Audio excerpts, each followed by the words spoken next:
Most people are living their lives in a reactive state, automatic reactive state. So we're in this repetitive cycle over and over and over and over. We react to the same things, we behave the same way, we eat the same foods, we dress the same way, just to maintain that homeostasis and comfort zones.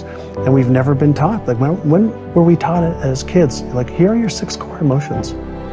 Here's the way you deactivate, your stress center or fear center. Here's how you activate your imagination center. Here's how you have more focus. Here's how you develop a new belief. Here's how you develop a new habit. Here's how you release one. We haven't been taught that. We've been told they're important things, but we haven't been given the tools, and then we haven't practiced the tools enough to be able to make them part of our unconscious competence brain.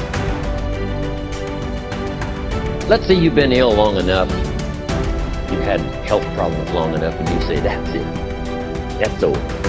I'm gonna now start a program. You don't have to really revolutionize your whole health life. Just start with an apple a day. You say, well, is it that simple to change your health life? And the answer is, yes. The key is just to start. Come on, you don't have to radically do something. You can gain momentum and make changes as you go. Just start. Here's what happens when you start a new direction. Self-esteem starts to accelerate. Procrastination is the lion growing in you. I'm going to tell you what I mean in a moment. But essentially, you're becoming a man and you're moving into a new phase in your life where you're beginning to say, no, I won't. Every time you set this big goal, you never get it accomplished because you never break it up in manageable pieces. This is it, I'm talking about procrastinating. You still have time. Don't quit. Don't give up. You still have time. You can do it. You can make it happen, but you can't do it procrastinating. You can't do it talking about it, all right? So I just want to go back and recap because I want to make sure you hear what I'm saying. But I dare you, I double dare you to do exactly what you said you were going to do when the year started because it's not too late.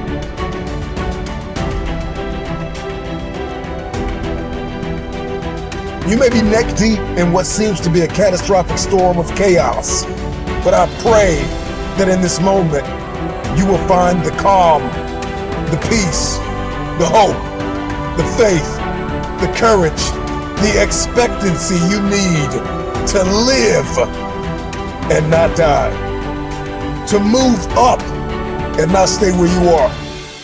You get what you see, and that is the formula for expectancy. Your expectation is what you believe is about to happen. And for many of you, you have been so traumatized by the past that your expectations are so diminished. Now go after it. But understand there's going to be some rocky times. There's going to be a lot of hills that you're going to have to climb. There's going to be a lot of obstacles that are going to try to stand in your way. But you don't have to take these obstacles and hold on to them. Utilize everything you have in your heart and in your mind and in your soul and connect with these things so that you can get the most of your life.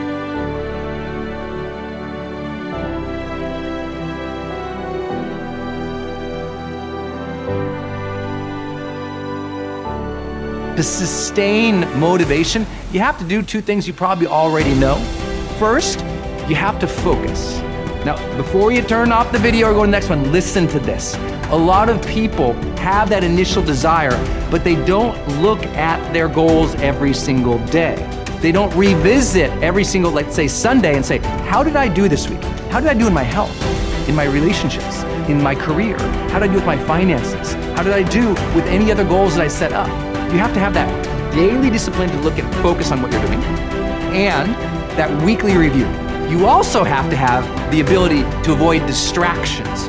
One of the reasons people love my book, The Motivation Manifesto, is this teaches you how to set boundaries, how to say no, how to push away distraction to own your life again. But here's the deal.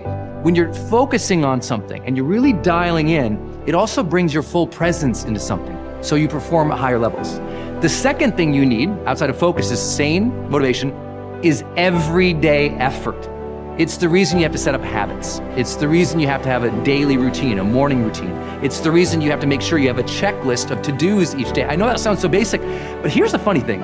A lot of people think they'll have motivation one day, then they'll put the effort out. It's like motivation first, they think, then effort comes. The motivation inspires the effort, right? It's actually the opposite in the science of motivation. It's with daily effort that motivation comes. I like to tell people this: with momentum comes more motivation. Don't wait for the motivation to go out and take action. Actually, take action first, because just a little bit of progress, a few quick wins, drops dopamine into the brain. We start feeling good and rewarded for our behavior, and suddenly we find ourselves more motivation. So here's the thing: set 3 goals each day. Knock off each of those 3 goals. If you just did that each and every single day, you'd start feeling more personal power and you'd start getting ahead.